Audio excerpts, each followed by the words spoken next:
In this video, we're going to be talking about how to fix your Zoom two-factor authentication problem. So let's get straight into the video. The first thing you want to do is simply check your internet connection. Make sure that you have a stable internet connection and try switching to another Wi-Fi network or mobile data. The second thing you want to do is simply go ahead and verify the code that you entered. Enter the 6-digit code exactly as shown, and the code expires in 30 seconds, so get a new code if needed.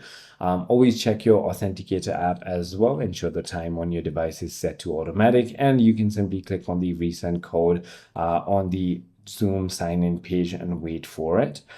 If you still can't access Authenticator, you can go to zoom.com or zoom.us/sign-in and click on forgot password and follow the steps to regain access. If that is not working, you can also try uninstalling and reinstalling the Authenticator application, or simply contacting support@support.zoom.us. I hope this video clarifies everything for you. If you have further more queries, feel free to comment down below, and I'll see you on the next one.